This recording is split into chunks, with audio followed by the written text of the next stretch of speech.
আচ্ছা, গরমে শরীর ঠান্ডা করার জন্য লাউ ডাল, তেঁতুল ডাল, আম ডাল এই ভাইরাল খাবারগুলোই খাচ্ছেন। তবে মাঝে মাঝে এই আইটেমগুলো রাখতে পারেন, না হলে দেখবেন আবার ফ্যান বন্ধ করে সোয়েটার পরিয়ে শুতে যাচ্ছেন।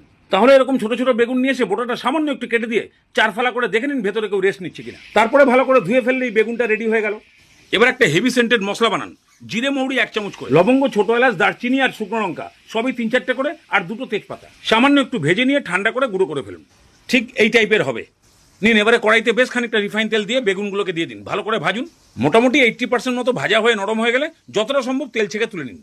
এবার ওই তেলের মধ্যেই সামান্য জিরে আর 2টো শুকনো লঙ্কা ফোড়ন দিয়ে মিডিয়াম সাইজের 4টে পেঁয়াজকে কুচিয়ে দিয়ে দিন, ভালো করে ভাজুন। পেঁয়াজ যখন ভালো মতো নরম হয়ে যাবে এর মধ্যে সামান্য জল দিয়ে হলুদ গুঁড়ো, কাশ্মীরি লঙ্কার গুঁড়ো আর ওই ভাজা মশলাটা দিয়ে এবার ভালো করে কষান। মশলা থেকে ভালো মতন তেল ছেড়ে দিলে এবার দিন আদা রসুনের পেস্ট।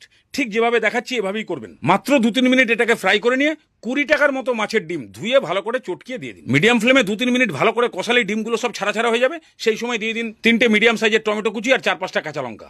এবারে পরিমাণ মতো নুন দিয়ে একদম টমেটো গলে যাওয়া পর্যন্ত কষান।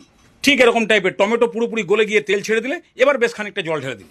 ভালো করে একবার মিশিয়ে দিয়ে এই ঝোলের নুন ঝালের পরিমাণটা দেখে নিয়ে বাস ঢাকনা দিয়ে এবার ভালো করে ফুটিয়ে দিন। ফুটে গেলেই সেই ভাজা বেগুন আর ঝোলের মধ্যে ডুবিয়ে দিয়ে তারপরে ঢাকনা। এইভাবে 7-8 মিনিট রাখলেই একদম পুরোপুরি বেগুন সেদ্ধ হয়ে যাবে। তারপরে আর কি, সামান্য ধনেপাতা উপরে ছড়িয়ে দিয়ে এবার একটা ঢাকনা দিয়ে গ্যাসের ফ্লেমটাকে বন্ধ করে দিন। তারপরে ঠান্ডা হয়ে গেলে ভাতের থালায় এবার লঙ্কা চটকে গ্রেভি দিয়ে মেখে